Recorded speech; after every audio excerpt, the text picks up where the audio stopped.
Welcome to my 17th class on Oedipus the King or Oedipus Rex or Oedipus Tyrannus by famous Greek tragedian Sophocles। দেখো আজকে আলোচনা করব famous Greek ট্র্যাজেডিয়ান Sophocles এর লেখা Oedipus the King or Oedipus Rex or Oedipus Tyrannus। এই Oedipus the King এর উপরে এর আগে যথারীতি আমি 16টা ক্লাস কমপ্লিট করেছি। এটা আমার 17 নম্বর ক্লাস। তুমি যদি আগের ক্লাসগুলো দেখে না থাকো তাহলে অবশ্যই দেখে নাও, কেন কি আজকের ক্লাসটা বুঝতে তোমার অনেকটাই সুবিধা হবে এবং তার লিংক ডেসক্রিপশন বক্সে দেওয়া আছে। দেখো আমরা পড়ছিলাম E.F. ওয়াটলিং এর ট্রান্সলেট করা Oedipus the King, যেটা নেওয়া হয়েছে পেঙ্গুইন ক্লাসিক্স থেকে। আমরা লাস্ট যে ক্লাসটা করেছিলাম সেখান থেকে আমরা কি জানতে পেরেছি? আমরা লাস্ট যে ক্লাসটা করেছি সেখান থেকে আমরা জানতে পেরেছি number 1, Jocasta wants to go to holy temple. আমরা জানতে পারছি যে জোকাস্টা সে যেতে চায় হলি টেম্পলসে প্রেয়ার করতে। Number 2, she prays to Apollo to save the city. এখানে আমরা দেখতে পাচ্ছি যে জোকাস্টার বাড়ির যে কুলদেবতা তার কাছে প্রার্থনা করছে, অর্থাৎ সেই কুলদেবতার নাম অ্যাপোলো, তার কাছে প্রার্থনা করছে যাতে করে অ্যাপোলো কিনা এই সিটিকে সেভ করে, রক্ষা করে এই বিপদের হাত থেকে। Number 3, in the main time, ঠিক এরকম মুহূর্তে এ মেসেঞ্জার ফ্রম করিন্থ, একজন করিন্থিয়ান মেসেঞ্জার সে আসছে উইথ এ গুড নিউজ, একটা গুড নিউজ নিয়ে। Number 4, the Messenger wants to mate with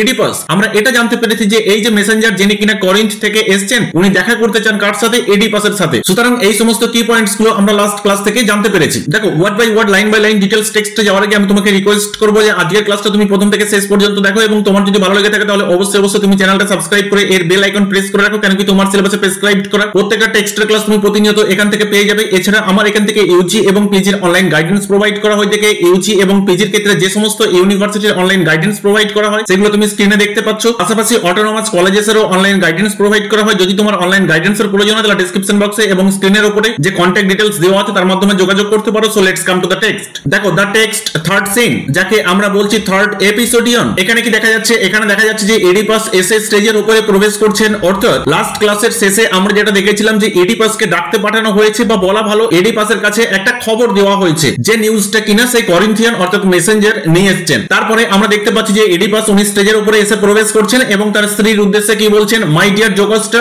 Jocasta, why have you called me out of doors again? তুমি কেন আবার আমাকে ডাকছো? কি ব্যাপার? তুমি কেন আমাকে ডাকতে পাঠিয়েছো? তুমি কেনই বা আমাকে ডেকে পাঠালে? জোকাস্টা তখন এডিপাসকে বলছে হিয়ার দিস ম্যানস নিউজ। আরে বাবা তুমি আগে শোনো, এই যে ব্যক্তি, এই যে আননোন পারসন যে কিনা তোমার জন্য একটা গুড নিউজ নিয়ে এসেছে, তুমি আগে সেই নিউজটা শোনো। And when you have heard it, যখন তুমি এটা শুনবে তখন তুমি এটা বুঝতে পারবে, তখন তুমি এটা অবশ্যই নিজেই বলবে what has become of the famous oracles. তোমাকে যে ভবিষ্যৎবাণী করা হয়েছিল সেই ফেমাস ওরাকলস, সেটা যে একদম পুরোপুরি ভাবে ভ্যালুলেস, একদম মিনিংলেস, তার যে কোনো সারবত্তা নেই, এটা তুমি পরিষ্কার বুঝতে পারবে এবং এটা তুমি নিজেই তখন বলবে যে ভবিষ্যৎবাণী করা হয়েছিল এটা পুরোপুরি ভাবে মিথ্যা। বুঝতে পারলে?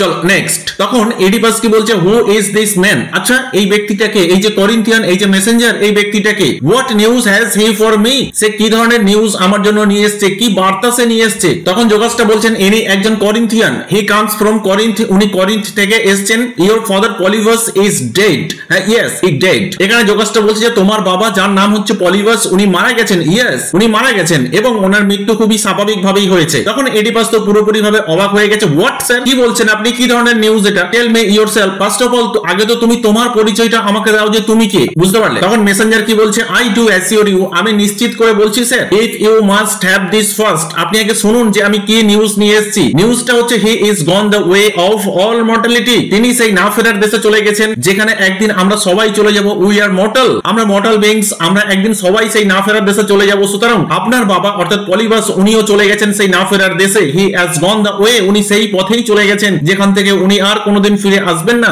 যে পথের পথিক একদিন আমরা সবাই হব। ক্লিয়ার? এটা শোনার পর এডিপাস বলছে বাই ফাউল প্লে। আচ্ছা কিভাবে তার মৃত্যু হলো? তাকে কি কেউ হত্যা করেছে? এখানে ফাউল প্লে মিন্স আমরা বলতে পারি killed, murder or the accident of sickness, অথবা আমার যিনি পিতা অর্থাৎ পলিবাস উনি কি অসুস্থতার কারণে মারা গেছেন? তখন মেসেঞ্জার বলছে সাচ লিটল অ্যাক্সিডেন্ট, হ্যাঁ একটু অসুস্থ উনি ছিলেন, as puts the old to sleep, আর তার ফলে ওনার মৃত্যু হয়েছে। পাশাপাশি উনি অনেকটাই বৃদ্ধ হয়ে গিয়েছিলেন, ওনার অনেক বয়স হয়েছিল, অসুস্থতা একটা কারণ বটেই, পাশাপাশি উনি অনেকটাই বৃদ্ধ হয়ে পড়েছিলেন। চল নেক্সট। তখন এডিপাস কি বলছে? You mean he died of illness. আচ্ছা তাহলে তুমি বলতে চাইছো যে আমার বাবা পলিবাস উনি মারা গেছেন অসুস্থতার কারণে। Poor old man. তখন মেসেঞ্জার কি বলছেন? দ্যাট, হ্যাঁ একদম সেটাই। And tale of years he had fulfilled, এবং উনি অনেকদিন ধরে রাজ্যপাট সামলেছেন, রাজ্য শাসন করেছেন এবং দীর্ঘদিন ধরে এটা শোনা যাচ্ছিল, দ্য টেল অফ ইয়ার্স, দীর্ঘদিন ধরে এটা শোনা যাচ্ছিল যে আমাদের কিং অর্থাৎ পলিবাস উনি শারীরিকভাবে খুবই অসুস্থ। তখন এডিপাস কি বলছেন? Well so wife. তখন এডিপাস তার ওয়াইফ জোকাস্টাকে বলছে ওয়াইফ তুমি এখন কি বলবে? What of the Pythian fire, তাহলে সেই পাইথিয়ানের যে প্রফেসি সেটা সম্পর্কে তুমি এখন কি বলবে? সেটা তো মিনিংলেস, ভ্যালুলেস হয়ে পড়লো। দ্য ওরাকলস, দ্য প্রফেসাইজিং বার্ডস, তুমি কি বলবে সেই ওরাকল সম্পর্কে? তুমি কি বলবে সেই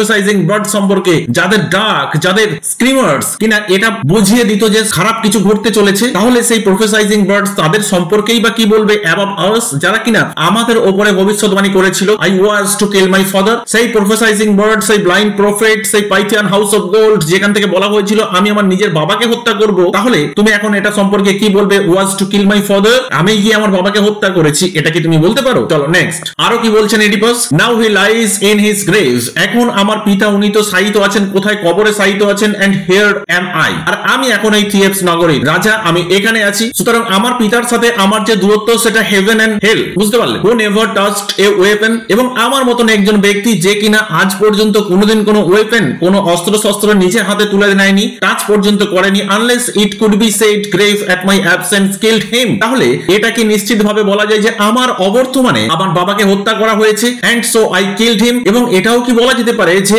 আমিই হচ্ছি সেই কনস্পিরেটর যে কিনা আমার অবর্তমানে আমার বাবার বিরুদ্ধে ষড়যন্ত্র করে আমিই হত্যা করেছি? না, এটা হতেই পারে না। But no, the letter of the oracles is unfulfilled and lies, কিন্তু এরকম তো কোনো ভবিষ্যৎবাণী ছিলই না যে আমি ষড়যন্ত্র করে আমি আমার বাবাকে হত্যা করব অন্য কাউকে দিয়ে। ভবিষ্যৎবাণী এটাই ছিল যে আমি নিজে হাতে আমার পিতাকে হত্যা করব, তাহলে এটা আনফুলফিলড হয়ে গেল। দ্য লেটার অফ অরাকলস অর্থাৎ সেই প্রফেসি যেটা কিনা at present time unfulfilled and lies, এবং মিথ্যা বলে প্রমাণিত হলো। লাইক পলিবাস ডেড, এই যে পলিবাসের মৃত্যু, আমার পিতা উনি মারা গেছেন, অর্থাৎ ওনাকে যে হত্যা করা হয়েছে এটা বলাই যায় না, উনি তো মারা গেছেন এবং মৃত্যুটা হয়েছে তার অসুস্থতার কারণে, পাশাপাশি উনি বৃদ্ধ হয়ে পড়েছিলেন সেই জন্য তার মৃত্যু হয়েছে। সুতরাং তার মৃত্যুর সাথে আমার দূর দূর তার কোন রকম কোনো সম্পর্ক নেই। চলো নেক্সট, তখন জোকাসটা কি বলছে? Have I not said so all this while, আমি কি তোমাকে বলিনি আগে যে এই যে প্রফেসি এটা কখনোই ভবিষ্যতে প্রমাণিত হবে না, এটা একটা ফালতু জিনিস, আমাকেও এরকম ভবিষ্যৎবাণী করা হয়েছিল। তখন এডিপাস কি বলছে? হ্যাঁ তুমি তো অবশ্যই বলেছিলে my dear, you have told me this, তুমি তো আমাকে এটাই বলেছিলে, কিন্তু মাই ফিয়ার মিসলেড মি, কিন্তু আমি প্রচন্ড আতঙ্কিত হয়ে পড়েছিলাম, আমি ফ্রাইটেন্ড হয়ে পড়েছিলাম,